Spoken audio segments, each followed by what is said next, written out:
श्रीगुरुभ्यो नमः। हरिः ओम्। योऽन्तः प्रविश्य मम वाचमिमां प्रसुप्तां सञ्जीवयत्यखिलशक्तिधरस्वधाम्ना पुण्यां च हस्तचरणश्रवणध्वगादीन् प्राणान् नमो भगवते पुरुषाय तुभ्यं। भवत्यदनुभावादीडमूकोऽपि वाग्मी जडमतिरपि जन्तुर्जायते प्राज्ञमूरिः। सकलवचनचेतो देवता भारती सा मम वचसि धत्तां सन्निधिं मानसे च।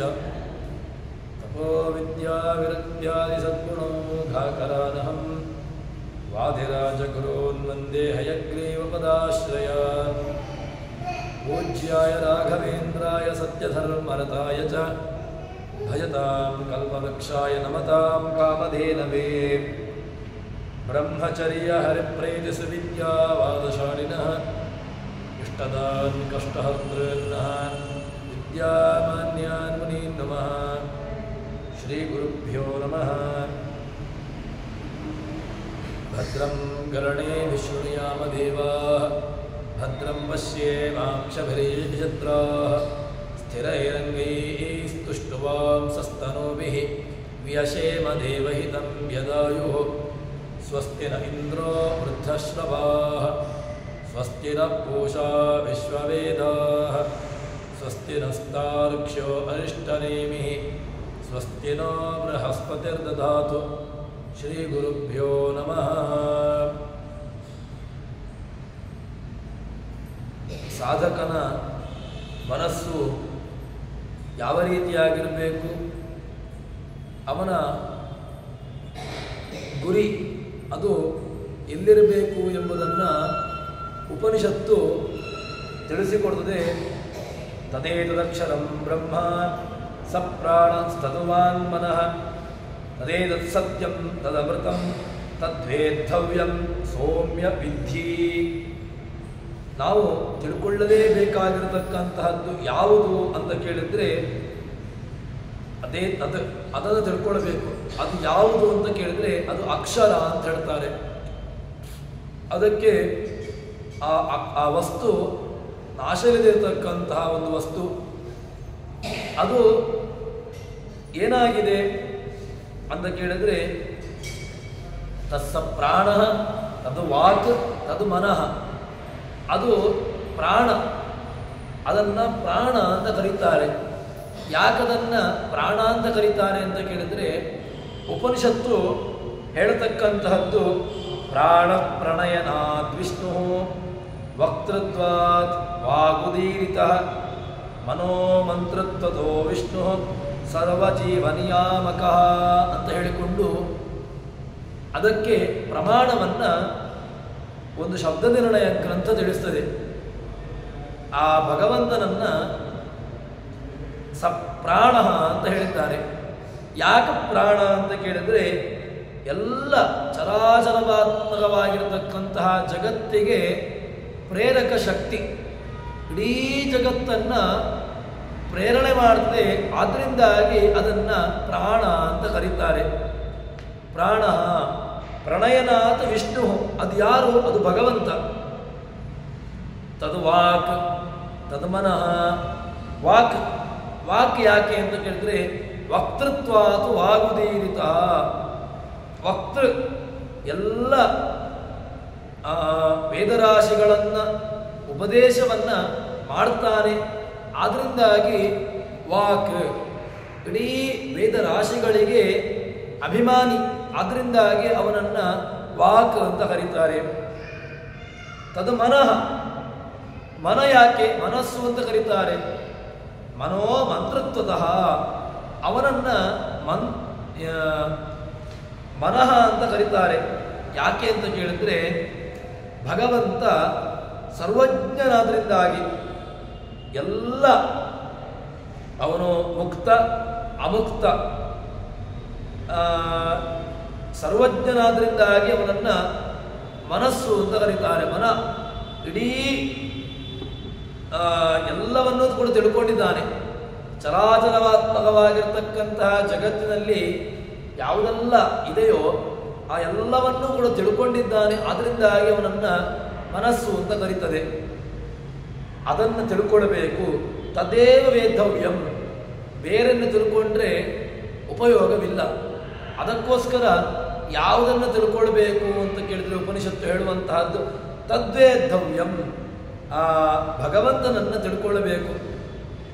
ಸೌಮ್ಯ ವಿದ್ಯೆ, ಅದನ್ನು ನೀನು ತಿಳ್ಕೋ ಎಂಬುದಾಗಿ ಹೇಳ್ತದೆ. ಹೀಗೆ ಆ ಮನೋಮಂತ್ರತ್ವತೋ ವಿಷ್ಣು ಸರ್ವಜೀವನಿಯಾಮಕ ಅಂತ ಹೇಳಿಕೊಂಡು ಹೇಳ್ತದೆ. ಅಂದರೆ ಇಡೀ ಜಗತ್ತಿಗೆ ಚರಾಚರವಾತ್ಮಕವಾಗಿರತಕ್ಕಂತಹ ಜಗತ್ತಿಗೆ ನಿಯಾಮಕ, ಎಲ್ಲವನ್ನೂ ಕೂಡ ತಾನು ನಿಯಮನೆ ಮಾಡ್ತಾನೆ. ಅದರಿಂದಾಗಿ ಅವರನ್ನು ವಾಕ್, ಅವನನ್ನು ಪ್ರಾಣ, ಅವನನ್ನು ಬ್ರಹ್ಮ ಎಂತ ಎಂಬುದಾಗಿ ಹೇಳ್ತದೆ. ಹೀಗೆ ಹೇಳಿದ ನಂತರ ತದನಂತರ ಆ ಭಗವಂತನನ್ನು ಧ್ಯಾನ ಮಾಡಬೇಕು ಅಂತ ತಿಳ್ಕೊಳ್ಬೇಕು. ತಿಳ್ಕೊಂಡ ನಂತರ ಅವನನ್ನು ಧ್ಯಾನ ಮಾಡಬೇಕು. ಶ್ರವಣ ಮನನ ನಿಧಿಧ್ಯಾಸನ, ಮೊದಲಿಗೆ ಕೇಳಬೇಕು, ಅನಂತರ ಮನನ ಮಾಡಬೇಕು. ಮನನ ಮಾಡಿದ್ದನ್ನು ಧ್ಯಾನ ಮಾಡಬೇಕು. ಆ ಶ್ರವಣ ಮನನ, ಈ ಮನನ ಮಾಡುವುದಕ್ಕೆ ಕೇಳಿದ ನಂತರ ಸುಮ್ಮನೆ ಇದ್ರೆ ಆಗೋದಿಲ್ಲ. ಅದಕ್ಕೋಸ್ಕರ ಮನನವನ್ನು ಮಾಡಬೇಕು. ಮನನವನ್ನು ಮಾಡುವಂತಹ ಉಪಾಯವನ್ನು ಹೇಳ್ತದೆ ಉಪನಿಷತ್ತು.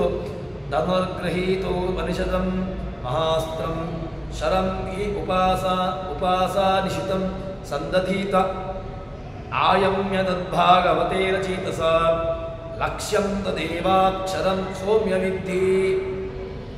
ಭಗವಂತನನ್ನು ತಿಳ್ಕೊಳ್ಬೇಕಂತೆ.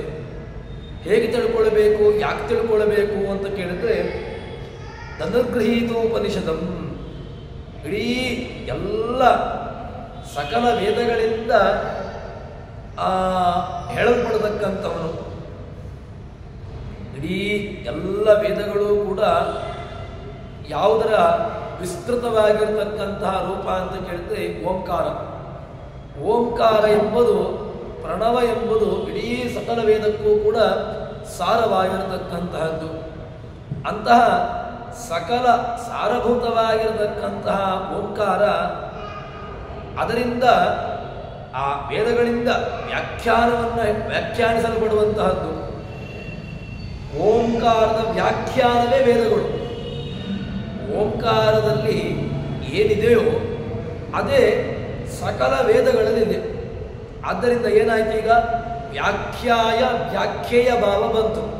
ಓಂಕಾರಕ್ಕೂ ವೇದಗಳಿಗೂ ಒಂದು ವ್ಯಾಖ್ಯಾತೃ, ಒಂದು ವ್ಯಾಖ್ಯೇಯ. ಅಂದರೆ ಓಂಕಾರ ಎಂಬುದು ಸಕಲ ವೇದಗಳ ಒಂದು ಸಾರ ಅಂತ ಆಯಿತು. ಅದರಿಂದ ಅದನ್ನು ಇಲ್ಲಿ ಹೇಳುವಾಗ ಯಾವ ಶಬ್ದದಿಂದ ಹೇಳ್ತಾರೆ ಅಂತ ಕೇಳಿದ್ರೆ ಧನುರ್ಗೃಹೀತ್ವೌಪನಿಷದಂ ಮಹಾಸ್ತ್ರಂ, ಎಲ್ಲ ವೇದಗಳಿಂದಲೂ ಕೂಡ ವ್ಯಾಖ್ಯಾನಿಸಲ್ಪಡುವಂತಹದ್ದು ಆ ಓಂಕಾರ ಎಂಬಂತಹ ಬಿಲ್ಲು. ಅದನ್ನು ಹಿಡಿದುಕೊಂಡು, ಆ ಬಿಲ್ಲು ಅದನ್ನು ಹಿಡಿದುಕೊಂಡು ಏನು ಮಾಡಬೇಕು ಅಂತ ಕೇಳಿದ್ರೆ ಶರಂ ಹಿ ಉಪಾಸಾನಿಶಿತಂ ಸಂಧದೀತ. ಬಿಲ್ಲು ಇದ್ರೆ ಪ್ರಯೋಜನ ಇಲ್ಲ. ಬಿಲ್ಲಿಗೆ ಏನು ಬೇಕು, ಬಿಲ್ಲಿನ ಕಾರ್ಯ, ಅದಕ್ಕೆ ಬಾಣ ಬೇಕು. ಬಿಲ್ಲಿನ ಜೊತೆಗೆ ಬಾಣ ಉಂಟು ಅಂತಾದಾಗ ಆ ಬಿಲ್ಲನ್ನು ಬಾಣದ ಜೊತೆಗೆ ಅದನ್ನು ಹೂಡಿ ಒಂದು ಯಾವುದೋ ಒಂದು ಮುಖ್ಯವಾಗಿರತಕ್ಕಂತಹ ಗುರಿಯನ್ನು ಇಟ್ಟುಕೊಂಡು ಅದಕ್ಕೆ ನಾವು ಆ ಗುರಿಯನ್ನು ಅದಕ್ಕೆ ಹೊಡೆದಾಗ ಆ ಬಿಲ್ಲಿನ ಮೂಲಕವಾಗಿ ಬಾಣ ಹೊರಟು ಯಾವುದೋ ಒಂದು ನಮ್ಮ ಗುರಿಯನ್ನು, ನಾವು ಯಾವ ಒಂದು ಗುರಿಯನ್ನು ಇಟ್ಟುಕೊಂಡು ಹೊಡೆದಿದ್ದೇವೆ ಆ ಗುರಿಯನ್ನು ತಲುಪಲಿಕ್ಕೆ ಸಾಧ್ಯವಾಗ್ತದೆ.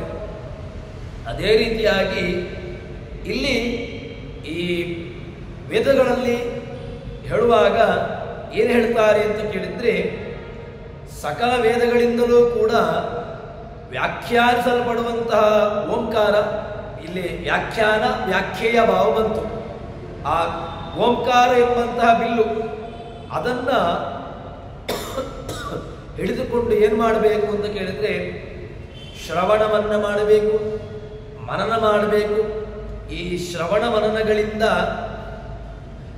ಏನಾಗ್ತದೆ? ಆವಾಗ ಅಜ್ಞಾನ ಇರಬಾರ್ದು, ಸಂಶಯಗಳು ಇರಬಾರ್ದು. ಈ ನಮ್ಮ ಮೂಲವಾಗಿ ನಮಗೆ ನಮ್ಮ ಎಲ್ಲ ವ್ಯವಸ್ಥೆಗಳು ಬಿದ್ದು ಹೋಗಲಿಕ್ಕೆ ಕಾರಣ ಏನು ಅಂತ ಕೇಳಿದ್ರೆ, ಒಂದಾ ಸಂಶಯ, ಒಂದಾ ಅಜ್ಞಾನ. ಈ ಎರಡರ ವ್ಯವಸ್ಥೆಯಿಂದಾಗಿ ನಮ್ಮ ಎಲ್ಲ ವ್ಯವಸ್ಥೆಗಳು ಬಿದ್ದು ಹೋಗ್ತದೆ. ಇಲ್ಲಿ ಶ್ರವಣ ಮನನಗಳಿಂದಾಗಿ ಏನು ಮಾಡಬೇಕು ಅಂತ ಕೇಳಿದ್ರೆ, ಅಜ್ಞಾನ, ಸಂಶಯ ಇದೆಲ್ಲವೂ ಕೂಡ ಹೋಗಬೇಕು. ಹೋಗಿ ಈ ತೀಕ್ಷ್ಣವಾಗಿರತಕ್ಕಂತಹ ಮನಸ್ಸು, ಒಳ್ಳೆಯ ಹೇಗೆ ಬಾಣ ಅದು ಚೂಪಾಗಿರ್ತದೆ, ಚೂಪಾಗಿರ್ತಕ್ಕಂತಹ ಬಾಣವನ್ನು ಬಿಲ್ಲಿಗೆ ಹೂಡಿ ಅದನ್ನು ನಮ್ಮ ಗುರಿಯ ಕಡೆಗೆ ನಾವು ಬಿಟ್ಟೆವು ಅಂತ ಹೇಳಿದ್ರೆ ಅದು ನೇರ ಹೋಗಿ ಆ ಗುರಿಯನ್ನು ತಲುಪ್ತದೆ. ಅದೇ ರೀತಿಯಾಗಿ ಮನಸ್ಸನ್ನು ಏನು ಮಾಡಬೇಕು ಅಂತ ಕೇಳಿದರೆ, ಈ ಶ್ರವಣ ಮನನ ಎಂಬಂತಹದ್ದನ್ನು ಒಳ್ಳೆಯ ರೀತಿಯಲ್ಲಿ ಮಾಡಿಕೊಂಡು ತನ್ಮೂಲಕವಾಗಿ ಅಜ್ಞಾನ ಇರಬಾರ್ದು, ಸಂಶಯಗಳಿರಬಾರ್ದು, ಎಲ್ಲವನ್ನೂ ಕೂಡ ನಾಶ ಮಾಡಿಕೊಂಡು ತದನಂತರ ಒಳ್ಳೆಯ ಮನಸ್ಸನ್ನು ಆ ಬಿಲ್ಲಿಗೆ ಏರಿಸಬೇಕು. ನಾವು ಯಾವುದನ್ನು ಬಿಲ್ಲು ಯಾವುದು? ಈಗ ಓಂಕಾರ ಅಂದರೆ ವೇದ. ಆ ಬಿಲ್ಲಿಗೆ ನಮ್ಮ ಮನಸ್ಸನ್ನು ಅಂದರೆ ವೇದಕ್ಕೆ ನಮ್ಮ ಮನಸ್ಸನ್ನು ಕೊಡಬೇಕು ಅಂತಾಯಿತು. ವೇದ ಪರವಾಗಿ ವೇದಕ್ಕೆ ನಮ್ಮ ಮನಸ್ಸನ್ನು ಕೊಡಬೇಕು ಅಂತಾಯಿತು. ವೇದಕ್ಕೆ ನಮ್ಮ ಮನಸ್ಸನ್ನು ಕೊಟ್ಟೆವು ಅಂತಾದಾಗ ಏನಾಗ್ತದೆ ಆವಾಗ ಅಂತ ಕೇಳಿದರೆ, ಆ ಏಕಾಗ್ರವಾಗಿರತಕ್ಕಂತಹ ಮನಸ್ಸಿನಿಂದ ಆ ಬಿಲ್ಲನ್ನು, ಯಾವುದನ್ನು? ವೇದ, ಒಳ್ಳೆಯ ತೀಕ್ಷ್ಣವಾಗಿರತಕ್ಕಂತಹ ಮನಸ್ಸು. ಅಂದರೆ ತೀಕ್ಷ್ಣವಾಗಿರತಕ್ಕಂತಹ ಮನಸ್ಸು ಹೇಗೆ ಬರಲಿಕ್ಕೆ ಸಾಧ್ಯ? ಅಜ್ಞಾನ ಮತ್ತು ಸಂಶಯ ಈ ಎರಡು ಹೋಯಿತು ಅಂತಾದರೆ ಆವಾಗ ನಮ್ಮಲ್ಲಿರತಕ್ಕಂತಹ ಏನು ಒಳ್ಳೆಯ ಶುದ್ಧವಾಗಿರತಕ್ಕಂತಹ ಮನಸ್ಸು ಬರ್ತದೆ. ತನ್ಮೂಲಕವಾಗಿ ನಮಗೆ ಆ ಭಗವಂತನನ್ನು ಸೇರುವಂತಹದ್ದು ಸುಲಭವಾಗ್ತದೆ. ಅದಕ್ಕೋಸ್ಕರ ಒಳ್ಳೆಯ ಏಕಾಗ್ರವಾಗಿರತಕ್ಕಂತಹ ಮನಸ್ಸಿನಿಂದ ಆ ಬಿಲ್ಲನ್ನು ಎಳಿಬೇಕು. ಎಳೆದು ಒಳ್ಳೆಯ ಗುರಿ, ನಮ್ಮ ಗುರಿಯಲ್ಲಿರಬೇಕು, ಅದು ಭಗವಂತನ ಕಡೆ ಇರಬೇಕು. ಮನಸ್ಸನ್ನು ವೇದಗಳಿಂದ ಪ್ರತಿಪಾದ್ಯಮಾನನಾಗಿರತಕ್ಕಂತಹ ಭಗವಂತನ ಕಡೆಗೆ ಈ ಬಿಲ್ಲನ್ನು, ಆ ಬಾಣವನ್ನು ಬಿಟ್ಟೆವು ಅಂತ ಹೇಳಿದರೆ ಏನಾಗ್ತದೆ ಆವಾಗ? ಒಳ್ಳೆಯ ಆ ಲಕ್ಷ್ಯ. ಈ ಬೇಟೆಯನ್ನು ಬೇಟೆಗಾರ ಅವನು ತನ್ನ ಕೈಯಲ್ಲಿರತಕ್ಕಂತಹ ಬಿಲ್ಲಿನಿಂದಾಗಿ, ತನ್ನ ಕೈಯಲ್ಲಿರತಕ್ಕಂತಹ ಬಾಣದಿಂದಾಗಿ, ನಿಶ್ಚಿತವಾಗಿರತಕ್ಕಂತಹ ಬಾಣ, ಏನೋ ಒಂದು ಮುಂಡಾಗಿರತಕ್ಕಂತಹ ಬಾಣ ಅಲ್ಲ, ಮತ್ತೆ ಒಳ್ಳೆಯ ನಿಶ್ಚಿತವಾಗಿರತಕ್ಕಂತಹ ಬಾಣ, ಚೂಪಾಗಿರತಕ್ಕಂತಹ ಬಾಣ. ಆ ಬಾಣವನ್ನು ಏನು ಮಾಡ್ತಾನೆ ಅಂತ ಕೇಳಿದರೆ, ಅದನ್ನು ಒಳ್ಳೆಯ ಗುರಿಯ ಕಡೆಗೆ ಅದನ್ನು ಬಿಡ್ತಾನೆ. ಯಾವುದೋ ಒಂದು ಪ್ರಾಣಿ, ಯಾವುದೋ ಒಂದು ಪಕ್ಷಿ, ಅದರ ಕಡೆಗೆ ಆ ಬಾಣವನ್ನು ಬಿಡ್ತಾನೆ. ಅದು ನೇರವಾಗಿ ಹೋಗಿ ಆ ಗುರಿಯನ್ನು ತಲುಪ್ತದೆ. ಅದೇ ರೀತಿಯಾಗಿ ಇಲ್ಲಿ ನಮ್ಮ ಮನಸ್ಸು, ಈ ಮನಸ್ಸನ್ನು, ಏಕಾಗ್ರವಾಗಿರತಕ್ಕಂತಹ ಮನಸ್ಸನ್ನು ಆ ಬಿಲ್ಲನ್ನು ಎಳೆದು ಅವಿನಾಶಿ, ಇಲ್ಲಿಂದ ಲಕ್ಷ್ಯ ಯಾವುದು? ನಮಗೆ ಲಕ್ಷ್ಯವನ್ನು ವೇದವೇ ಉಪನಿಷತ್ತುಗಳು ಹೇಳುವಂತಹದ್ದು. ಲಕ್ಷ್ಯಂ ತದೇವಾಕ್ಷರಂ, ಅಕ್ಷರಂ ಒಳ್ಳೆಯ ಅಕ್ಷರನಾಮಕ, ಅಕ್ಷರ ಪ್ರತಿಪಾದ್ಯನಾಗಿರ್ತಕ್ಕಂಥವನು. ಸಕಲ ವೇದಗಳಿಂದ, ಸಕಲ ವೇದ ಪ್ರತಿಪಾದ್ಯಮಾನನಾಗಿರ್ತಕ್ಕಂತಹ ಭಗವಂತನ ಕಡೆಗೆ ನಮ್ಮ ಮನಸ್ಸನ್ನು, ಆ ಬಾಣವನ್ನು ಹೊಡಿಬೇಕು. ಆಗ ಏನಾಗ್ತದೆ ಅಂತ ಕೇಳಿದ್ರೆ, ಆ ಬಾಣ ಹೋಗಿ ಒಳ್ಳೆಯ ಆ ಮನಸ್ಸು ಒಳ್ಳೆಯ ಒಂದು ಗುರಿಯನ್ನು ತಲುಪ್ತದೆ. ಅದು ಯಾರು ಅಂತ ಕೇಳಿದ್ರೆ ಭಗವಂತನನ್ನ ಇಟ್ಟುಕೊಂಡು ಹೊಡೆದಾಗ ಅಲ್ಲಿಗೆ ಏನಾಗಿದೆ ಅಂತ ಕೇಳಿದ್ರೆ ತದೇವಾಕ್ಷರಂ ಸೌಮ್ಯ ವಿದ್ಧಿ. ಅಲ್ಲಿ ಇದ್ದುಕೊಂಡು ನಮ್ಮ ಮನಸ್ಸನ್ನು ಧ್ಯಾನ ಮಾಡಿಸಬೇಕು. ಯಾವುದ್ಯಾವುದೋ ಪದಾರ್ಥಗಳನ್ನು, ಯಾವುದೋ ಒಂದು ಬಾಹ್ಯವಾಗಿರತಕ್ಕಂತಹ ವ್ಯವಸ್ಥೆಯಲ್ಲಿ ನಾವು ನಮ್ಮ ಮನಸ್ಸನ್ನು ಕೊಟ್ಟು ಬಿಟ್ಟಿರ್ತೇವೆ. ಅದಕ್ಕೋಸ್ಕರ ಉಪನಿಷತ್ತು ಹೇಳುವಂತಹದ್ದು ಮನಸ್ಸು ಇನ್ನಿತರವಾಗಿರತಕ್ಕಂತಹ ಯಾವುದೋ ಒಂದು ಪದಾರ್ಥದ ಕಡೆಗೆ ಹೋಗಬಾರದು. ಮತ್ತೆ ಅದಕ್ಕೆ ಒಳ್ಳೆಯ ಗಮ್ಯವಾಗಿರತಕ್ಕಂತಹ ಸ್ಥಾನ, ಆ ಗಮ್ಯವಾಗಿರತಕ್ಕಂತಹ ಒಂದು ಗುರಿ ಯಾವುದು ಅಂತ ಕೇಳಿದ್ರೆ ಅದನ್ನು ಹೇಳ್ತದೆ ಈ ಭಗವಂತ. ಇಲ್ಲಿ ಈ ವ್ಯವಸ್ಥೆಯನ್ನು ಅನುಸರಿಸಿಕೊಂಡು ನಮ್ಮ ಆ ಗುರಿಯನ್ನ ತಲುಪಿದೆವು ಅಂತ ಹೇಳಿದ್ರೆ ಆವಾಗ ಆ ಧ್ಯಾನ ಮಾಡಿದ್ದು ಧ್ಯಾನ ಅದು ಸಾರ್ಥಕ ಅಂತ ಅನಿಸಿಕೊಳ್ತದೆ. ಅದಕ್ಕೋಸ್ಕರ ಆ ಲಕ್ಷ್ಯವಾಗಿರತಕ್ಕಂತಹ ಭಗವಂತನನ್ನ ಗುರಿಯನ್ನಾಗಿಟ್ಟುಕೊಂಡು ನಾವು ಇರಬೇಕು ಎಂಬುದಾಗಿ ಹೇಳ್ತದೆ. ಈ ಅವಿನಾಶಿ ಅಂತ ಹೀಗೆ ಲಕ್ಷ್ಯಂ ತದೇವಾಕ್ಷರಂ ಸೌಮ್ಯ ವಿದ್ಧಿ ಅಂತ ಉಪನಿಷತ್ತು ಅಷ್ಟು ಮಹತ್ವವನ್ನು ನಾವು ತಿಳಿಸಿಕೊಡ್ತದೆ. ಮುಂದಿನ ಮಂತ್ರ ಒಳ್ಳೆಯ ಪ್ರಸಿದ್ಧವಾಗಿರತಕ್ಕಂತಹ ಮಂತ್ರವನ್ನು ಹೇಳ್ತಾರೆ. ಪ್ರಣಬೋಧನೋ ಶರೋಹ್ಯಾತ್ಮ ಬ್ರಹ್ಮತಲ್ಲಕ್ಷ್ಯಮುಚ್ಯತೆ ಅಪ್ರಮತ್ತೇನ ವೇದ್ದವ್ಯಂ ಶರವತ್ತನ್ಮಯೋ ಭವೇತ್. ಪ್ರಣಬೋಧನು ಒಳ್ಳೆಯ ಮಂತ್ರ. ಇದನ್ನ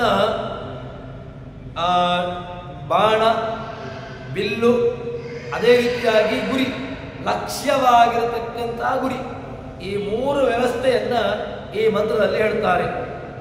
ಪ್ರಣಬೋಧನು ಓಂಕಾರ ಎಂಬುದು ಬಿಲ್ಲಿನ ಸ್ಥಾನದಲ್ಲಿ ಬಂತೀಗ. ಬಿಲ್ಲು ಯಾವುದು ಅಂತ ಕೇಳಿದ್ರೆ ಓಂಕಾರ. ಈ ಓಂಕಾರ ಎಂಬುದು ನಮಗೆ ಸಾಧನ. ಬಿಲ್ಲು ಒಂದು ಪ್ರಾಣಿಯನ್ನು, ಪಕ್ಷಿಯನ್ನು ಹೊಡಿಬೇಕು ಅಂತಾದ್ರೆ ಬಿಲ್ಲು ಬೇಕು, ಬಾಣವೂ ಬೇಕು. ಕೇವಲ ಬಾಣ ಇದ್ದ ತಕ್ಷಣ ಅದರಿಂದಾಗಿ ನಮಗೆ ನಮ್ಮ ಗುರಿಯನ್ನ ತಲುಪಲಿಕ್ಕೆ ಸಾಧ್ಯ ಇಲ್ಲ. ಅದಕ್ಕೋಸ್ಕರ ಅದಕ್ಕೆ ಏನು ಬೇಕು? ಅದಕ್ಕೆ ಬಿಲ್ಲು ಬೇಕು. ಬಿಲ್ಲಿನ ಸ್ಥಾನ ಯಾವುದು ಅಂತ ಕೇಳಿದ್ರೆ ಪ್ರಣಬೋಧನು ಓಂಕಾರ ಎಂಬುದು ಬಿಲ್ಲಿನ ಸ್ಥಾನ ಆಯಿತು. ಶರೋಹ್ಯಾತ್ಮ. ಇನ್ನು ಬಾಣ ಯಾವುದು ಅಂತ ಕೇಳಿದ್ರೆ ಆ ಮನಸ್ಸು. ಈ ಮನಸ್ಸು ಇದು ಯಾವುದರ ಪದಾರ್ಥಗಳ ಕಡೆಗೂ ಕೂಡ ಹೋಗಬಾರದು. ಈ ಮನಸ್ಸು ಎರಡರಿಂದ ರಹಿತವಾಗಿರಬೇಕು. ಯಾವುದು ಎರಡು ಅಂತ ಕೇಳಿದ್ರೆ ಒಂದು ಸಂಶಯ, ಇನ್ನೊಂದು ವಿಪರೀತ ಜ್ಞಾನ. ಸಂಶಯ ಜ್ಞಾನವೂ ಇರಬಾರ್ದು, ವಿಪರೀತ ಜ್ಞಾನಗಳೂ ಇರಬಾರ್ದು. ಸಂಶಯವೂ ಕೂಡ ಅನರ್ಥಕ್ಕೆ ಕಾರಣವಾಗಿದೆ. ಅದೇ ರೀತಿಯಾಗಿ ವಿಪರೀತ ಜ್ಞಾನವೂ ಕೂಡ ಅನರ್ಥಕ್ಕೆ ಕಾರಣವಾಗಿದೆ. ಈ ಎರಡೂ ಕೂಡ ಹೋಗಬೇಕು. ಅದಕ್ಕೋಸ್ಕರ ಪ್ರಣಬೋಧನೋ ಶರೋಹ್ಯಾತ್ಮ. ಆತ್ಮ, ಆ ಮನಸ್ಸು ಅದು ಬಾಣ ಅಂತಾಯ್ತು. ಬ್ರಹ್ಮತಲ್ಲಕ್ಷ್ಯ ಮುಚ್ಯತೆ. ಯಾವುದು ಲಕ್ಷ್ಯ? ಬಿಲ್ಲೂ ಇದೆ, ಬಾಣವೂ ಇದೆ. ಬಿಲ್ಲು ಬಾಣಗಳು ಎರಡೂ ಇದ್ದ ಮೇಲೆ ಆ ಬಿಲ್ಲಿಗೂ ಆ ಬಾಣಕ್ಕೂ ಎರಡಕ್ಕೂ ಕೂಡ ಕಾರ್ಯ ಬೇಕು, ಎರಡಕ್ಕೂ ಕೂಡ ಕೆಲಸ ಬೇಕು. ಯಾವುದು ಕೆಲಸ ಏನು ಅಂತ ಕೇಳಿದ್ರೆ ಬ್ರಹ್ಮತಲ್ಲಕ್ಷ್ಯ ಮುಚ್ಯತೆ. ಬ್ರಹ್ಮ ನಮ್ಮ ಗಮ್ಯ ಸ್ಥಾನ, ನಮ್ಮ ಗಮ್ಯವಾಗಿರತಕ್ಕಂತಹ ಸ್ಥಾನ ಯಾವುದು ಅಂತ ಕೇಳಿದ್ರೆ ಆ ಬಿಲ್ಲು ಬಾಣಗಳು ಎರಡೂ ಕೂಡ ಯಾವುದಕ್ಕೆ ಉಪಯೋಗವಾಗಬೇಕು ಅಂತ ಕೇಳಿದ್ರೆ ಬ್ರಹ್ಮನನ್ನ ಮುಟ್ಟುವಲ್ಲಿಗೆ. ಯಾರು ಬ್ರಹ್ಮ ಅಂತ ಕೇಳಿದ್ರೆ ಯಾರು ಪೂರ್ಣನಾಗಿರತಕ್ಕಂಥವನಿದ್ದಾನೆ, ಇಡೀ ಜಗತ್ತಿಗೆ ಪೂರ್ಣತೆ ಯಾರಲ್ಲಿ ಇದೆಯೋ, ಜಗತ್ತಿನಲ್ಲಿ ಅಪೂರ್ಣತೆ ಇದ್ದುಕೊಂಡು ಯಾರು ಇಡೀ ಜಗತ್ತಿನಲ್ಲಿ ಪೂರ್ಣತೆಯನ್ನು ಪಡೆದುಕೊಂಡಿದ್ದಾನೋ ಇಡೀ ಜಗತ್ತಿಗೆ ಉತ್ಕೃಷ್ಟನಾಗಿ ಸರ್ವೋತ್ತಮನಾಗಿ ಯಾರು ಇದ್ದಾನೋ ಅವನು. ಅದಕ್ಕೋಸ್ಕರ ಅಂತಹ ಗಮ್ಯವಾಗಿರತಕ್ಕಂಥವನು ಲಕ್ಷ್ಯ ಯಾರು ಅಂತ ಕೇಳಿದ್ರೆ ಬ್ರಹ್ಮತಲ್ಲಕ್ಷ್ಯ ಮುಚ್ಯತೆ. ಬ್ರಹ್ಮ ಭಗವಂತನನ್ನ ಹೇಳ್ತಾರೆ, ಬ್ರಹ್ಮತಲ್ಲಕ್ಷ್ಯ ಮುಚ್ಯತೆ ಅಪ್ರಮತ್ತೇನ ವೇದ್ದವ್ಯಂ ಶರವತ್ತನ್ಮಯೋ ಭವೇತ್. ಅವನನ್ನು ತಿಳ್ಕೊಳ್ಬೇಕು. ಯಾರನ್ನು ತಿಳ್ಕೊಳ್ಳಬೇಕು ಅಂತ ಕೇಳಿದ್ರೆ ಗುರಿ ತಪ್ಪಬಾರದು. ಬಿಲ್ಲು ಇದೆ, ಬಾಣವೂ ಇದೆ, ಆದರೆ ಗುರಿ ಇಲ್ಲ ಅಂತಾದರೆ ಅದು ಆಗೋದಿಲ್ಲ. ಯಾಕೆ? ಬಿಲ್ಲು ಬಾಣಗಳಿಗೆ ಅದಕ್ಕೆ ಸರಿಯಾಗಿ ಯಾವುದು ಬೇಕು ಅಂತ ಕೇಳಿದ್ರೆ ಬೇಟೆಗಾರನ ಆ ಗುರಿ. ಅವನು ಯಾವ ಒಂದು ಗಮ್ಯವಾಗಿರತಕ್ಕಂತಹ ಪದಾರ್ಥವನ್ನ, ಅಂದರೆ ಎದುರುಗಡೆಗೆ ಒಂದು ಏನಾದರೂ ಒಂದು ವಸ್ತು ಬೇಕು, ವಸ್ತು ಇಲ್ಲ ಅಂತಾದರೆ ಆ ವಸ್ತು ಅದಕ್ಕೆ ಯಾವ ವಸ್ತುವನ್ನ ಕುರಿತು ತಾನು ಅದನ್ನ ಬಿಡಬೇಕು ಎಂಬಂತಹ ಒಂದು ಅವನಿಗೆ ಗುರಿ ಗೊತ್ತಾಗುವುದಿಲ್ಲ. ಅದಕ್ಕೋಸ್ಕರ ಏನು ಮಾಡಬೇಕು ಅಂತ ಕೇಳಿದ್ರೆ ಅಪ್ರಮತ್ತೇನ ವೇದ್ದವ್ಯಂ. ಉಪನಿಷತ್ತು ಅವನನ್ನ ಹೇಳಿರ್ತಕ್ಕಂತಹ ಒಂದು ಮಾತು ಏನು ಅಂತ ಕೇಳಿದ್ರೆ ಅಪ್ರಮತ್ತೇನ ವೇದ್ದವ್ಯಂ. ಅವನು ಯಾವುದೇ ರೀತಿಯಾಗಿ ಅವನು ಪ್ರಮಾದಕ್ಕೊಳಗಾಗಬಾರ್ದು. ಅಂದರೆ ತಾನು ತಿಳ್ಕೊಳ್ಳುವಂತಹ ಒಂದು ಬಗೆ, ತಾನು ಏನನ್ನು ತಿಳ್ಕೊಳ್ಳಬೇಕು ಮೊದಲಿಗೆ ಹೇಳಿದೆ. ಯಾವುದನ್ನು ಅಂತ ಕೇಳಿದ್ರೆ ತಾನು ಆ ಸಂಶಯ ಜ್ಞಾನ, ವಿಪರೀತ ಜ್ಞಾನ ಇದೆರಡೂ ಕೂಡ ಇರಬಾರ್ದು. ಸಂಶಯ ಜ್ಞಾನವೂ ಕೂಡ ಆ ತಿಳ್ಕೊಳ್ಳತಕ್ಕಂತಹ ವ್ಯಕ್ತಿಗೆ ಇರಬಾರ್ದು. ವಿಪರೀತ ಜ್ಞಾನ, ತಾನು ತಿಳಿದುಕೊಂಡದ್ದೇ ಅದೇ ಯಥಾರ್ಥ, ಈ ಜ್ಞಾನವೂ ಇರಬಾರ್ದು. ಅದಕ್ಕೋಸ್ಕರ ಅಪ್ರಮತ್ತೇನ ವೇದ್ದವ್ಯಂ. ಪ್ರಮಾದರಹಿತನಾಗಿ ತಿಳ್ಕೊಳ್ಳಬೇಕು. ಪ್ರಮತ್ತನಾಗಿರಬಾರ್ದು, ಉನ್ಮತ್ತನಾಗಿರಬಾರ್ದು. ಅವನು ತಾನು ತಿಳ್ಕೊಂಡದ್ದೇ ವ್ಯವಸ್ಥೆ, ತಾನು ತಿಳಿದುಕೊಂಡದ್ದಕ್ಕಿಂತ ಅನ್ಯವಾದದ್ದು ಇನ್ನೊಂದಿಲ್ಲ ಎಂಬುದನ್ನು ಯಾವ ಕಾಲಕ್ಕೂ ಕೂಡ ಆ ರೀತಿಯಾಗಿರತಕ್ಕಂತಹ ಭ್ರಮೆ ಇರಬಾರ್ದು. ಅದಕ್ಕೋಸ್ಕರ ಅಪ್ರಮತ್ತೇನ ವೇದ್ದವ್ಯಂ. ಪ್ರಮಾದರಹಿತವಾಗಿ ತಿಳ್ಕೊಳ್ಳಬೇಕು. ತದನಂತರ ಶರವತ್ತನ್ಮಯೋ ಭವೇತ್. ಆ ಗುರಿ ಹೇಗೆ ಬಿಡತಕ್ಕಂತಹ ವ್ಯಕ್ತಿಗೆ ತಾನು ಲಕ್ಷ್ಯವನ್ನ ಒಳ್ಳೆ ರೀತಿಯಲ್ಲಿ ಅದನ್ನು ನೋಡ್ತಾ ಇರ್ತಾನೆ. ತಾನು ಯಾವ ಒಂದು ವಸ್ತುವನ್ನ ಕುರಿತು ತನ್ನ ಬಾಣವನ್ನ ಬಿಡಬೇಕು ಎಂಬುದಾಗಿ ಅದನ್ನ ಒಳ್ಳೆ ರೀತಿಯಲ್ಲಿ ನಿರ್ಧಾರ ಮಾಡಿಕೊಂಡಿರ್ತಾನೆ. ತಾನು ತಿಳಿದುಕೊಳ್ಳುವಂತಹ ಅಥವಾ ಅದನ್ನ ತಾನು ಏನು ಗುರಿಯನ್ನು ಇಟ್ಟುಕೊಂಡಿದ್ದಾನೆ ಅದರಲ್ಲಿ ಕಿಂಚಿತ್ತೂ ಕೂಡ ಒಂದು ಅಜಾಗರೂಕನಾಗಿರುವುದಿಲ್ಲ.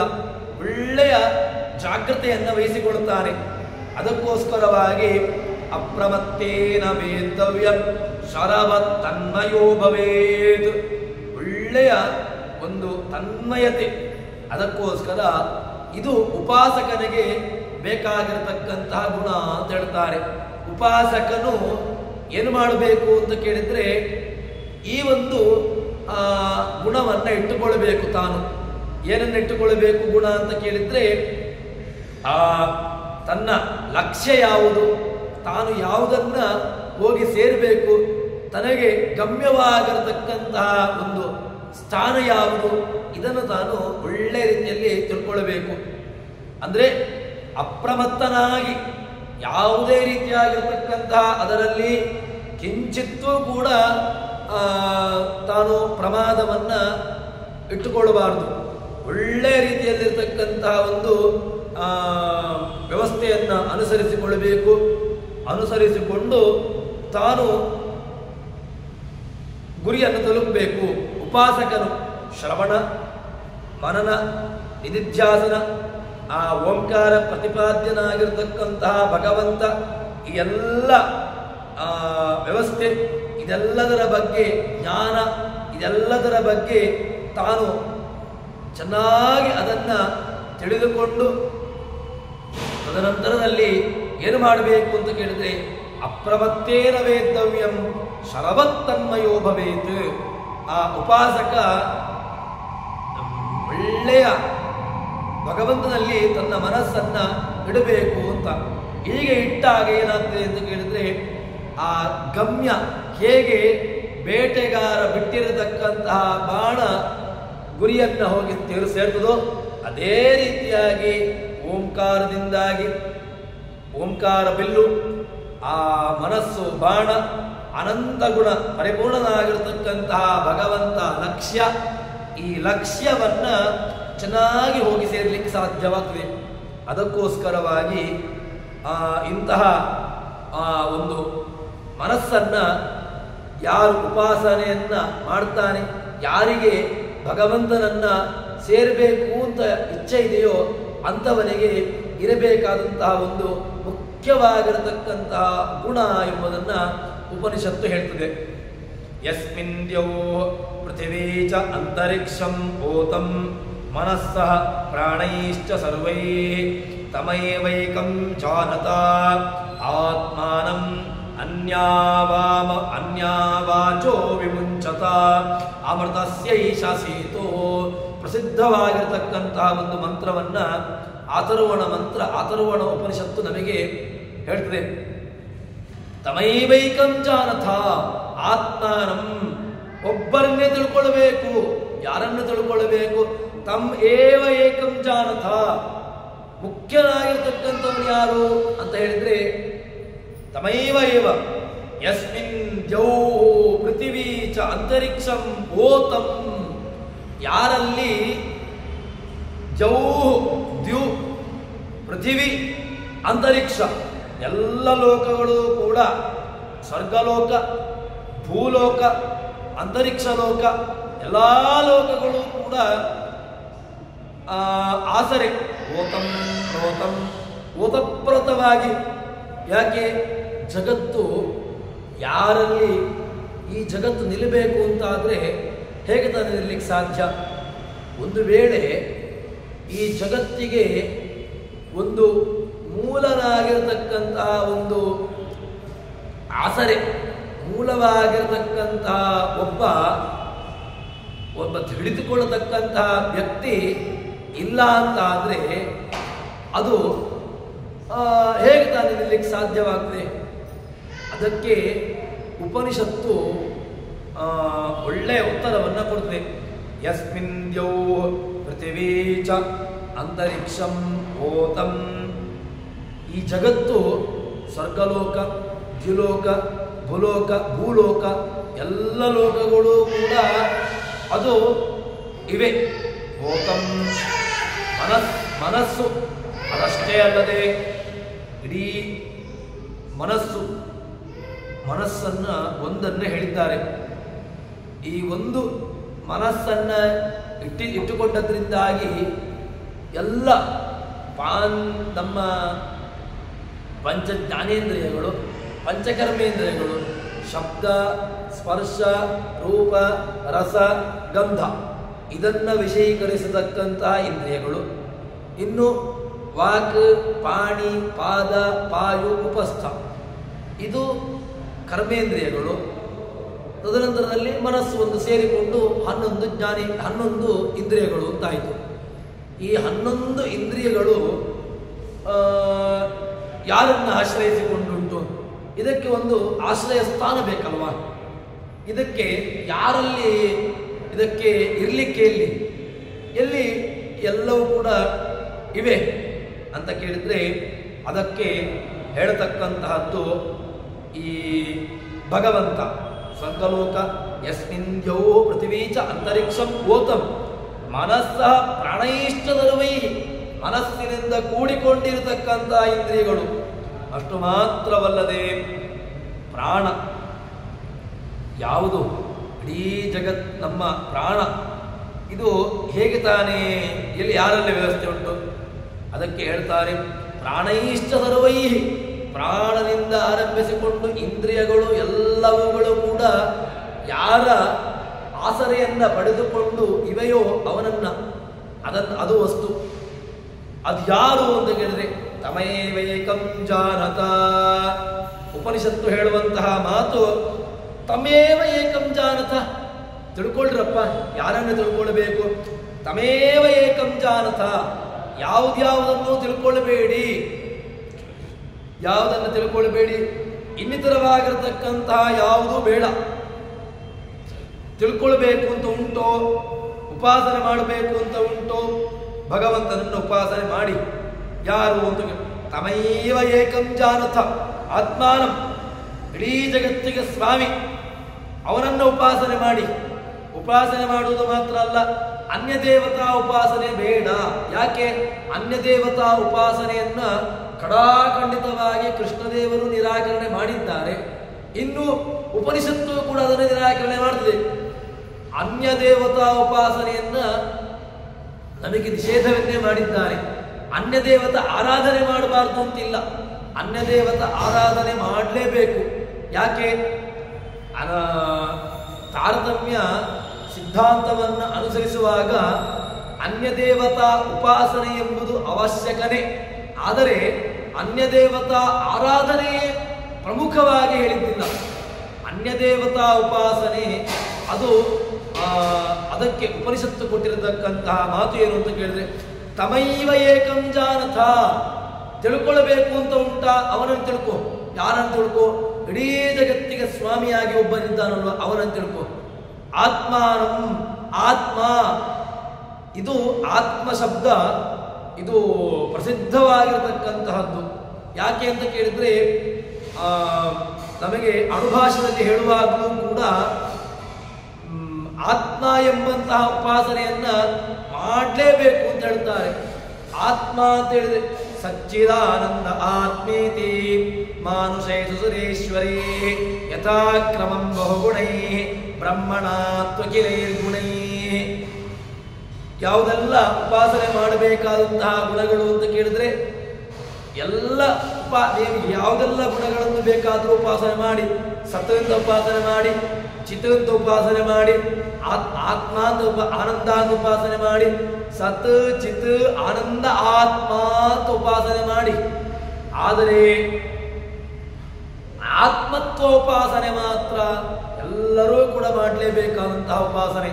ಸಚ್ಚಿದಾನಂದ ಆತ್ಮೇತಿ ಮಾನುಷೈತು ಸುರೇಶ್ವರಿ.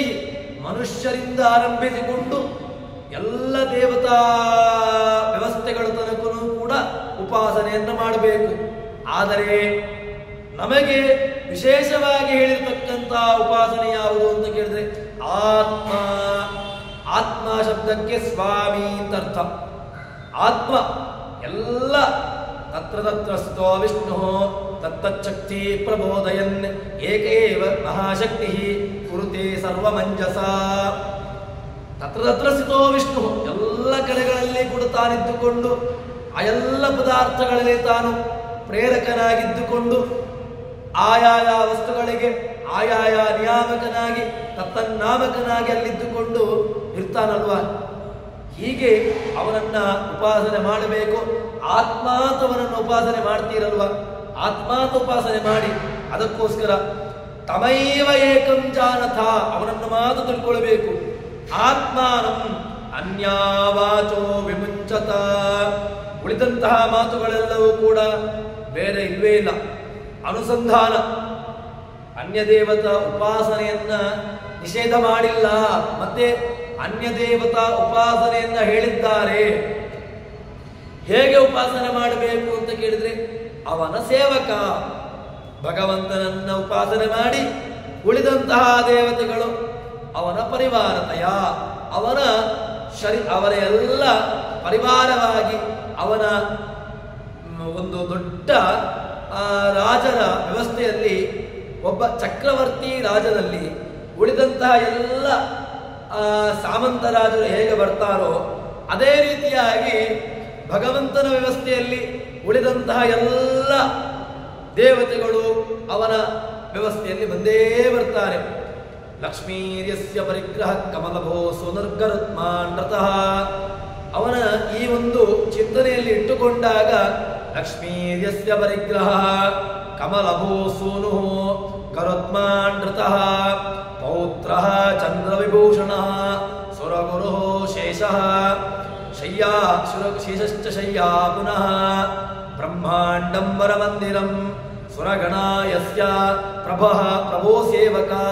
ಇಡೀ ಈ ದೇವತೆಯ ಈ ಕಲ್ಪನೆಗಳಲ್ಲಿ ನಮಗೆ ರಾಜರಾಜೇಶ್ವರ ತೀರ್ಥರು ಮಲೆಮಾರು ಮಠದ ಆ ಪರಂಪರೆಯಲ್ಲಿ ಬಂದಿರತಕ್ಕಂತಹ ಆ ರಾಜರಾಜೇಶ್ವರ ತೀರ್ಥರ ಕಲ್ಪನೆ, ಈ ಒಂದು ಮಂಗಲಾಷ್ಟಕದ ಚಿಂತನೆಯನ್ನು ನಾವು ಅನುಸರಿಸಿದೆವು ಅಂತ ಹೇಳಿದ್ರೆ ಭಗವಂತನ ಆ ದೊಡ್ಡ ಪರಿವಾರದಲ್ಲಿ ಅವನ ಕುಟುಂಬದ ವ್ಯವಸ್ಥೆಯಲ್ಲಿ ಯಾರೆಲ್ಲ ಇದ್ದಾರೆ ಎಂಬುದನ್ನು ನಾವು ಅರ್ಥೈಸಿಕೊಳ್ಳಬಹುದು. ಎಲ್ಲ ದೇವತೆಗಳು ಕೂಡ ಅವರ ವ್ಯವಸ್ಥೆಯಲ್ಲಿ ಇದ್ದಾರೆ ಅಂತ ಆದ್ಮೇಲೆ ಲಕ್ಷ್ಮೀರ್ಯಸ್ಯ ಪರಿಗ್ರಹ, ಆ ಕಮಲಾಪತಿಯ ಕಮಲಾಲಯಳಾಗಿರ್ತಕ್ಕಂತಹ ಲಕ್ಷ್ಮೀದೇವಿಯನ್ನೇ ತಾನು ಹಿಡಿದುಕೊಂಡಿದ್ದಾನೆ ಅಂತ ಆದ್ಮೇಲೆ ಅವನ ಎಲ್ಲ ಉಳಿದಂತಹ ಅವನ ಪರಿವಾರದವರನ್ನು ತಾನು ಅವನ ಕಂಟ್ರೋಲಲ್ಲಿ, ಅವನ ಹತೋಟಿಯಲ್ಲಿ ಇಟ್ಟುಕೊಂಡಿದ್ದಾನೆ ಎಂಬುದನ್ನು ನಾವು ಮತ್ತೆ ಪುನಃ ಹೇಳಬೇಕು ಅಂತಿಲ್ಲ. ಹೀಗೆ ಈ ಒಂದು ವ್ಯವಸ್ಥೆಯನ್ನ ಅನುಸರಿಸಿಕೊಂಡಾಗ ನಮಗೆ ಈ ಮಾತಿಗೆ, ಉಪನಿಷತ್ತಿನ ಈ ಮಾತಿನ ಆಂತರ್ಯ ನಮಗೆ ಅರ್ಥ ಆಗಿದೆ. ತಮೇವೈಕಂ ಜಾನತ, ಒಬ್ಬನನ್ನೇ ತಿಳ್ಕೊಳ್ಬೇಕು, ಮುಖ್ಯವಾಗಿ ತಿಳ್ಕೊಳ್ಬೇಕು. ಅದು ಯಾವುದನ್ನ ಅಂತ ಕೇಳಿದ್ರೆ ಅದನ್ನು ಹೇಳ್ತಾರೆ. ನಮಗೆ ಲೌಕಿಕವಾಗಿರತಕ್ಕಂತಹ ವೇದಾಂತದಲ್ಲಿ ಒಂದು ಮಾತಿದೆ. ಏನು ಅಂತ ಕೇಳಿದ್ರೆ ಮುಖ್ಯವಾಗಿರತಕ್ಕಂತಹ ಒಂದು ಗ್ರಹಣವನ್ನ ಅಥವಾ ಒಂದನ್ನು ಹಿಡಿದುಕೊಂಡಾಗ ಅಮುಖ್ಯವಾದನ್ನು ಮತ್ತೆ ಪುನಃ ಹೇಳಬೇಕು ಅಂತಿಲ್ಲ. ಯಾಕೆ ಅಂತ ಕೇಳಿದ್ರೆ ಮನೆಯಲ್ಲಿ ಒಬ್ಬ ಮುಖ್ಯಸ್ಥನಾಗಿರ್ತಾನೆ. ಮನೆಯಲ್ಲಿ ತಂದೆ ದೊಡ್ಡವನು ಅಂತ ಇಟ್ಕೊಳ್ಳುವ. ತಂದೆ ದೊಡ್ಡವನು ಅಂತ ಆದ್ಮೇಲೆ ಆ ಮನೆಗೆ ಒಬ್ಬ ತನ್ನ ಯಾವುದೋ ಒಂದು ವ್ಯವಸ್ಥೆಯನ್ನ ಕರೀಬೇಕು, ನೀವು ಬರಬೇಕು ಅಂತ ಹೇಳಿಕೊಂಡು ಅವನು ಮನೆಗೆ ಬರ್ತಾನೆ. ಮನೆಗೆ ಬಂದಾಗ ತಂದೆಯನ್ನ ಫಲಕಾಣಿಕೆ ಇಟ್ಟು ಕರೆದು ಹೋಗ್ತಾನೆ. ನೀವು ಇಂತಹ ದಿವಸ ಬರಬೇಕು ಅಂತ ಹೇಳಿಕೊಂಡು ಮನೆಗೆ ತಾನು ಆಮಂತ್ರಣವನ್ನು ನೀಡಿ ಹೋದಾಗ ಆ ಮನೆಗೆ ಅವನು ಯಾವಾಗ ಹೇಗೆ ತಾನು ಆಮಂತ್ರಣವನ್ನು ನೀಡಿದ್ನೋ ಅಲ್ಲಿ ಇಡೀ ಮನೆಗೆ ಆ ಆಮಂತ್ರಣ ಸೇರಿದಂತೇನೆ.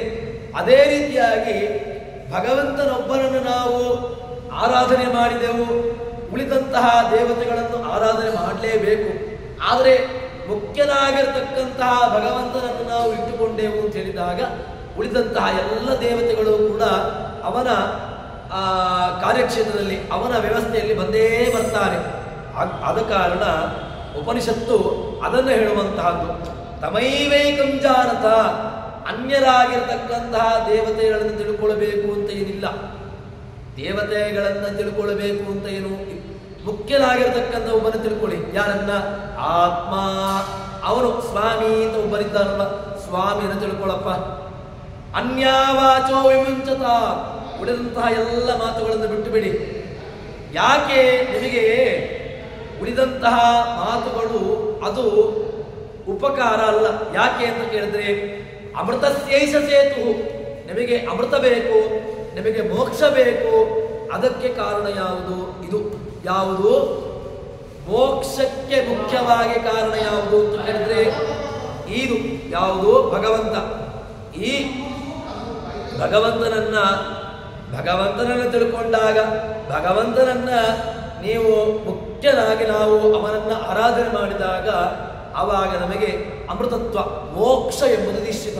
ಅದಕ್ಕೋಸ್ಕರ ಅಮೃತಸ್ಯೈಷ ಸೇತು, ಸೇತು ನಮಗೆ ದಾಟಬೇಕು ಅಂತಾದ್ರೆ ಒಂದು ನದಿಯನ್ನ ಅಥವಾ ಒಂದು ನೀರಿನ ವ್ಯವಸ್ಥೆಯನ್ನು ದಾಟಬೇಕು ಅಂತಾದ್ರೆ ಅದಕ್ಕೆ ಯಾವುದು?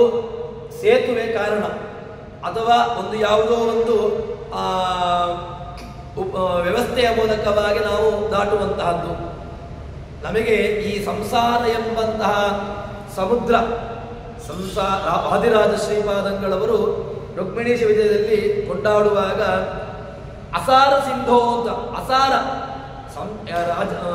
ಅಪ್ಪಣ್ಣಾಚಾರ್ಯರು ರಾಯರನ್ನ ಸ್ತೋತ್ರವನ್ನು ಮಾಡುವಾಗಲೂ ಕೂಡ ಸಂಸಾರೇ ಅಕ್ಷಯ ಸಾಗರೇ, ಅಕ್ಷಯ ಸಾಗರ, ಇದು ಕ್ಷಯವಾಗದೇ ಇರತಕ್ಕಂತಹ ಸಾಗರ, ಅಕ್ಷಯ ಸಾಗಿರ್ತಕ್ಕಂಥ ಸಾಗರ ಅಂತ ಹೇಳಿಕೊಂಡು ಸಾಗರಕ್ಕೆ ಅದನ್ನು ಹೋಲಿಸ್ತಾರೆ.